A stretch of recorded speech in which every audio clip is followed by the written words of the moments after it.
truth uncensored. My whole network viral. 12 and a half get you a quarterback.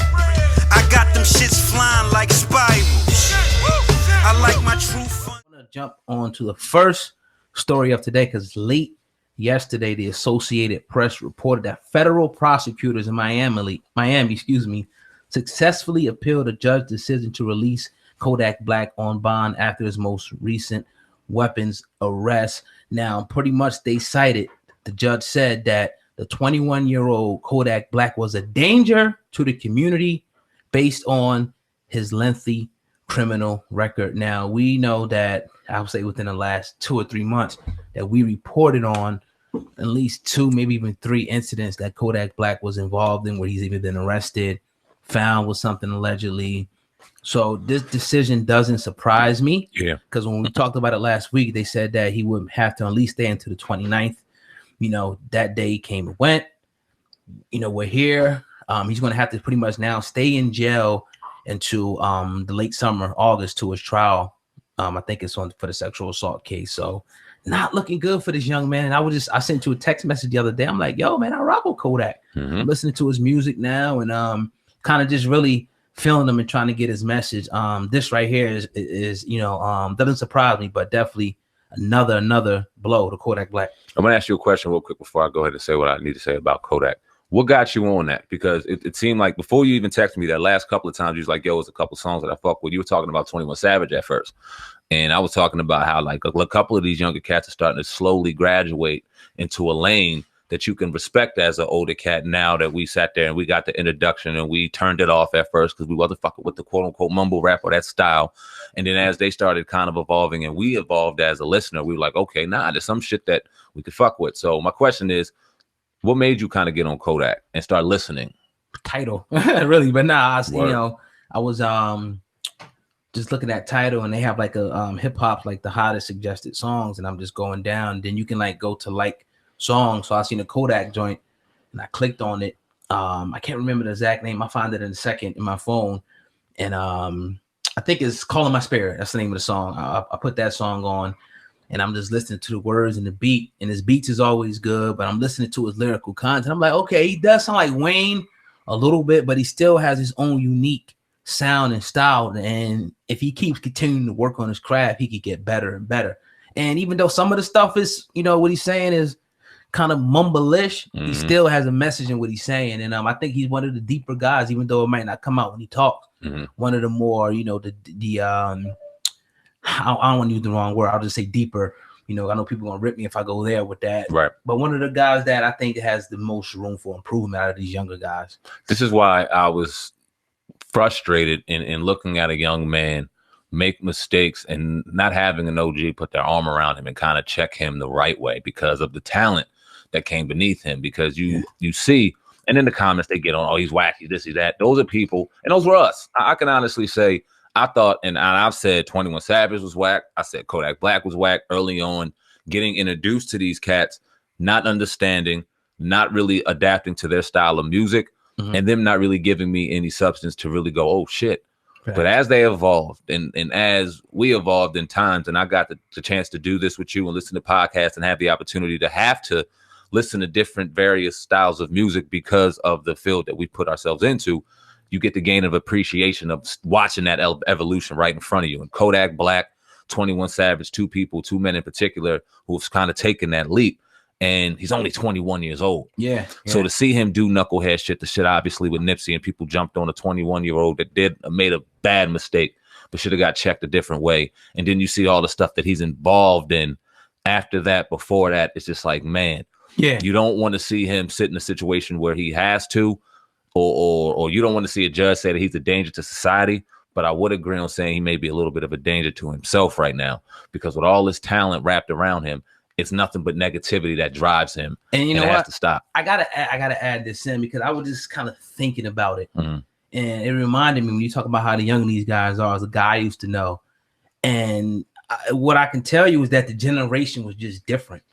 Those guys they just came up different than us, and they almost got that fuck it attitude to a point where you ain't even going to get nobody who's going to be able to really pretty much come in and get to some of these guys. They're gonna, right. especially when they got money and they got power and they got a bunch of yes men against them. Who the hell is gonna come in?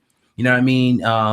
Until they ready for these people to come in. But I knew guys like this, and I just seen that the way that they move, and they kept getting in trouble and just kept doing stupid. It's almost like they had to go through this, you know what I mean, to get to a certain point. But the bad part about it is that now you gotta spend 5, 10, 15, who knows, years behind bars, as opposed to being out here making your millions and doing what you do. So you can't do the stupid stuff. You got to find a way to cut it out. That can't be an excuse, but I do understand the mindset of these cats. Yeah, no, and I'm not putting it as an excuse because Kodak is looking at a situation. It doesn't look like the judge or a jury is going to give him any kind of slack or room or anything.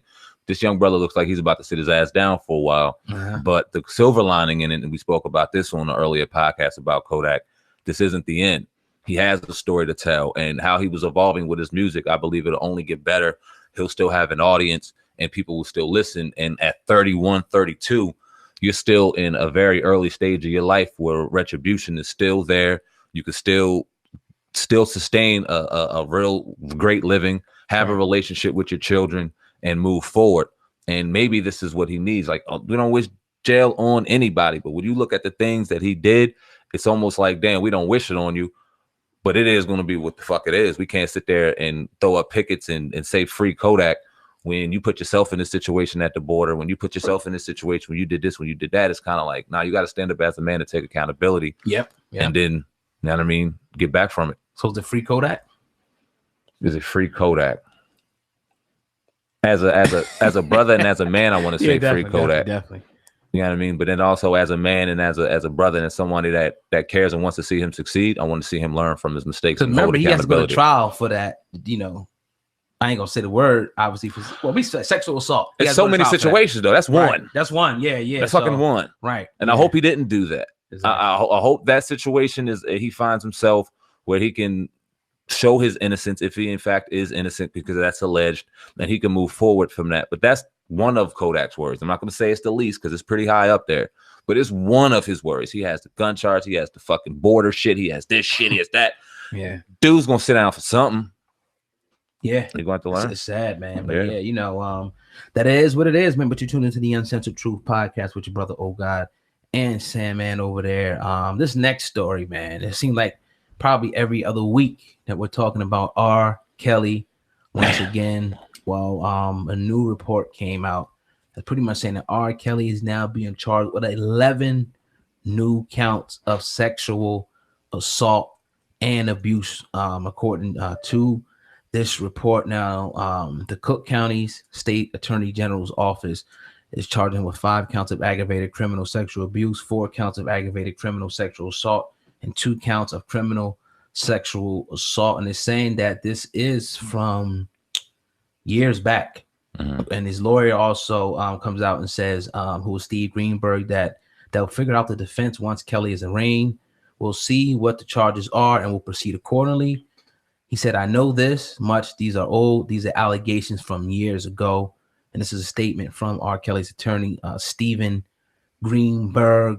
Sam, man, what are your thoughts? We were just saying, man, just got to keep it real. Like, what else can we say about this? Like, we probably talked about this at least 20 different times here on a podcast. It's like, either get this dude, you know, proceed with this trial and put the evidence on the table and get to what's going to happen, because we kind of getting tired of talking about this.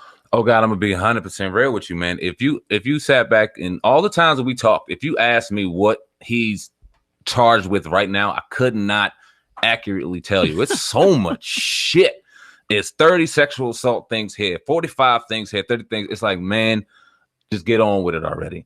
It's only so much we can say. We've already talked about the thing ad nauseum. It's obvious that they are they're piling up a bunch of evidence to put this man away. Yeah. I've seen that some women are also that allege that he did this are about to testify in front of the grand jury. So all hands on deck when it comes to R. Kelly. We will be here for the trial, giving you the play-by-play. But that being said, it's like, how much more can we regurgitate about this? And at this point, it looks crazy. And let me say this, oh God, because although we believe that some may be truthful, some may be not, and we don't know the balance. We don't know the ratio on who's being truthful and who's being fucking full of shit. Is it fair to say that none of that's going to matter if one is the truth, then they're going to kind of just pile them all up and just drive him think down. that's very safe to say. If they could find sufficient evidence for one, it's going to be bad enough to get him on just one count.